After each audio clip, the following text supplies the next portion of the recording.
11월 10일 수요일 매일 성경 아침 묵상입니다. 오늘의 본문은 사사기 5장 1절에서 18절입니다. 이 가운데 드보라의 노래라는 제목으로 1절부터 11절 말씀을 묵상하겠습니다. 첫 번째 단락의 제목은 여호와를 찬양하라입니다. 사사기 5장은 드보라가 이스라엘에게 승리를 주신 하나님을 찬양하는 내용입니다. 드보라는 제일 먼저 하나님을 찬양하는 자리에 이스라엘 백성들을 초대합니다. 1절과 2절입니다. 이날에 드보라와 아비노함의 아들 바락이 노래하여 이르되 이스라엘의 영솔자들이 영솔하였고 백성이 즐거이 헌신하였으니 여호와를 찬송하라. 사사기 5장을 드보라의 노래라 부르는데 1절에는 드보라와 바락이 노래한다고 나옵니다. 그런데 노래하다로 번역된 히브리어는 여성 단수형입니다. 이를 볼 때 사사기 5장의 노래는 드보라가 주도했고 바락은 보조 역할을 한 것으로 보여집니다. 2절에는 여호와를 찬양해야 할 이유가 지도자들이 전쟁에 앞장섰고 백성들도 헌신했기 때문이라고 나옵니다. 그런데 이것은 지도자들과 백성들이 칭찬받을 이유일 것 같은데 왜 이들에게 하나님을 찬양하라고 할까요? 아무리 전쟁에 적극적으로 참여하고 헌신해도 이스라엘의 무기와 힘으로는 시스라의 철병거를 물리칠 수 없었기 때문입니다. 이스라엘의 승리는 지도자의 리더십이나 백성들의 헌신이 아니라 이들을 통해 나타난 하나님의 능력이기 때문에 드보라는 하나님을 찬양하자고 노래한 것입니다.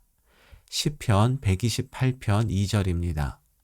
내가 내 손이 수고한 대로 먹을 것이라 내가 복되고 형통하리로다. 뿌린 대로 거두고 수고한 만큼 먹을 수 있는 것은 누구나 당연히 누리는 것이 아니라 하나님이 복 주신 결과입니다. 내게 있는 모든 것은 내가 수고하고 노력에 대한 당연한 결과가 아니라 하나님께서 은혜를 베푸시고 복 주신 결과임을 고백하며 우리도 하나님을 찬양합시다. 3절입니다. 너희 왕들아 들으라, 통치자들아 귀를 기울이라. 나 곧 내가 여호와를 노래할 것이요 이스라엘의 하나님 여호와를 찬송하리로다. 나 곧 내가 여호와를 노래할 것이요. 하나님을 찬양하자고 사람들을 초대한 드보라는 자신도 하나님을 찬양해야 할 대상에 포함시킵니다. 이러한 태도는 목회자를 비롯해서 부모와 리더들이 꼭 배워야 할 점입니다. 우리가 누군가에게 바른 신앙생활에 대해서 권면하고 독려할 때 그 대상에는 항상 우리 자신도 포함됨을 잊지 말아야 합니다. 두 번째 단락의 제목은 여호와를 찬양해야 할 이유입니다. 하나님을 찬양하는 것은 모든 성도가 마땅히 해야 할 바입니다. 이를 위해서 하나님의 은혜를 은혜로 아는 것이 중요합니다. 그리고 하나님의 은혜를 깨닫는 시작은 우리의 현실과 문제를 정직하고 정확하게 아는 것입니다. 그래야만 하나님께서 행하신 일이 얼마나 귀한지를 깨닫게 되고 그러한 깨달음이 있을 때 진심으로 하나님을 찬양하게 됩니다. 그래서 드보라도 하나님을 찬양하자고 노래한 후 이스라엘의 암울한 상황을 6절과 7절에서 세 가지로 나누어 표현합니다. 6절과 7절입니다. 아낫의 아들 삼갈의 날에 또는 야엘의 날에는 대로가 비었고 길의 행인들은 오솔길로 다녔도다. 이스라엘에는 마을 사람들이 그쳤으니 나 드보라가 일어나 이스라엘의 어머니가 되기까지 그쳤도다. 첫째로 대로가 비었습니다. 이것은 대상 무역을 하는 상인들이 사라졌다란 뜻으로 이스라엘의 경제적 위기를 가리킵니다. 둘째로 행인들이 오솔길로 다녔습니다. 이것은 가나안 사람들이나 노략하는 사람들의 괴롭힘이 극심했다란 뜻으로 이스라엘의 사회적 불안정이 심했음을 말합니다. 셋째로 마을 사람들이 그쳤습니다. 여기서 마을 사람으로 번역된 히브리어는 지도자란 뜻입니다. 즉 이스라엘의 세 번째 어려움은 지도자가 없어서 정치적 위기에 직면한 것입니다. 그런데 이것보다 심각한 이스라엘의 암울한 현실은 따로 있었습니다. 8절입니다.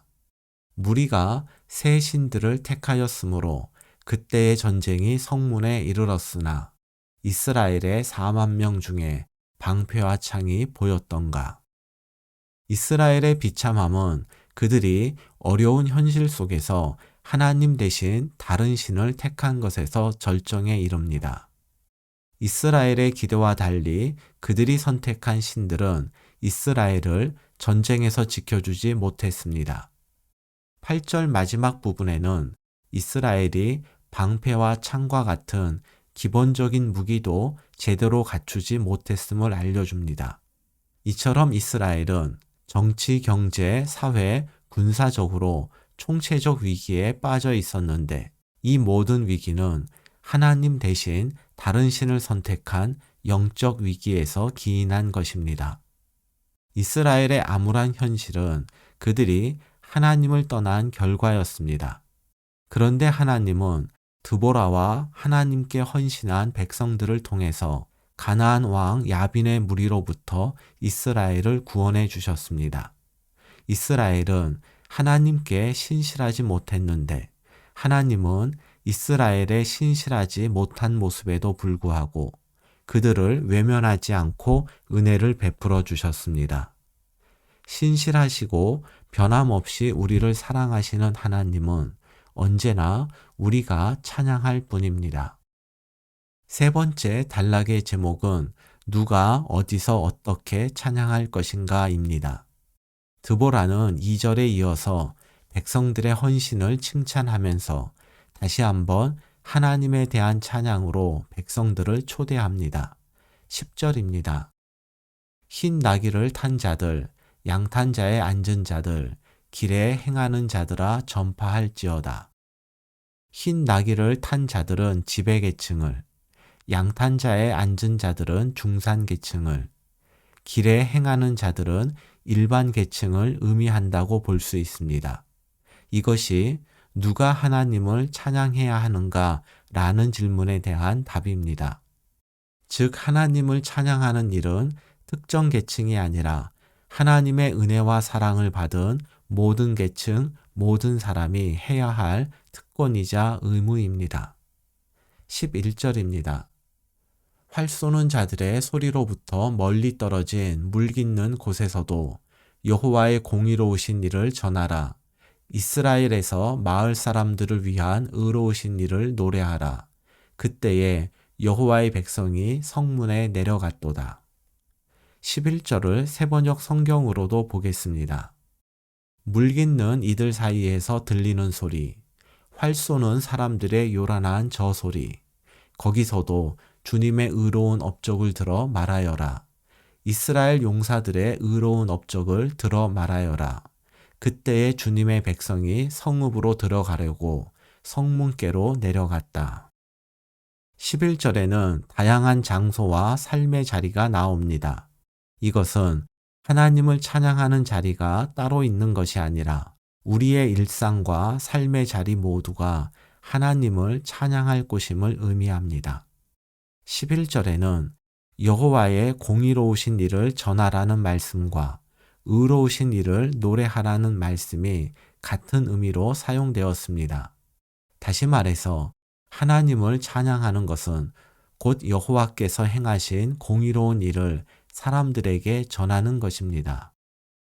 누가 어디서 어떻게 하나님을 찬양해야 할까요?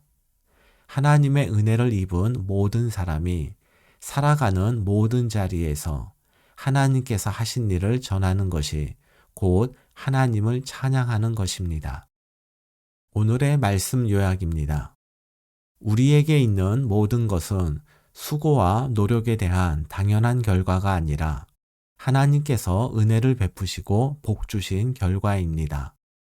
우리가 하나님께 신실하지 못할 때에도 언제나 우리에게 신실하신 하나님은 영원히 찬양받기에 합당하신 분입니다. 하나님의 은혜를 입은 모든 사람이 살아가는 모든 자리에서 하나님께서 하신 일을 전하는 것이 하나님을 찬양하는 것입니다. 오늘의 한 줄 기도입니다. 하나님께서 베푸신 오늘의 은혜를 깨닫고 하나님에 대한 감사와 찬양으로 하루를 살아가게 하소서.